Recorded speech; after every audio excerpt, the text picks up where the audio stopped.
Hi friends, నేను మీ బిందు. నా ఛానల్ని సబ్స్క్రైబ్ చేయడం మర్చిపోకండి ఫ్రెండ్స్.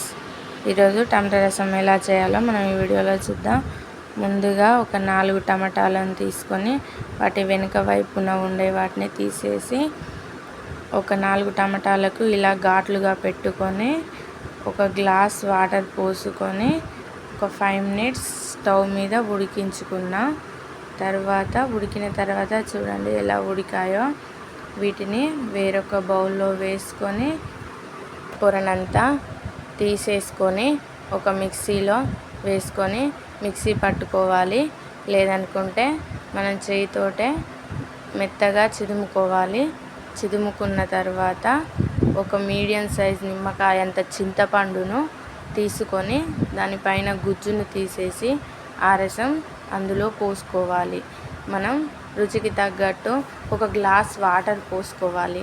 రుచికి తగ్గట్టు ఒక టేబుల్ స్పూన్ సాల్ట్ వేసుకొని కలుపుకొని పక్కన పెట్టుకొని పోపు చేయడానికి స్టవ్ మీద ఒక కడాయి పెట్టుకొని అందులో 4 టేబుల్ స్పూన్ల ఆయిల్ వేసుకొని 1/2 టేబుల్ స్పూన్ ఆవాలు, 1/2 టేబుల్ స్పూన్ జీలకర్ర వేసుకోవాలి. ఒక 2 వెల్లుల్లి రెబ్బలు, ఒక 2 కళ్యమాకు రెబ్బలు వేసుకోవాలి. కట్ చేసి పెట్టిన ఎండుమిర్చి ఒక 3 వేసుకోండి.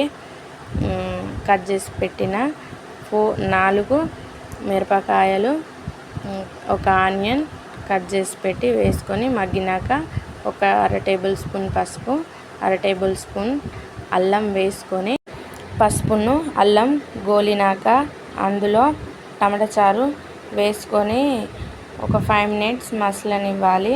5 మినిట్స్ మసిలిన తర్వాత పైనుంచి వెళ్ళి మనం కొంచెం కొత్తిమీర చల్లుకోవాలి. వేసుకున్న తర్వాత చూడండి ఎంతో టేస్టీగా ఉండే టమాటా చారు అయితే రెడీ అయింది ఫ్రెండ్స్. నా ఛానల్ని సబ్స్క్రైబ్ చేయండి ఫ్రెండ్స్. ఒక లైక్ అన్న కొట్టండి, ఒక కామెంట్ అన్న చేయండి ఫ్రెండ్స్, మర్చిపోకండి.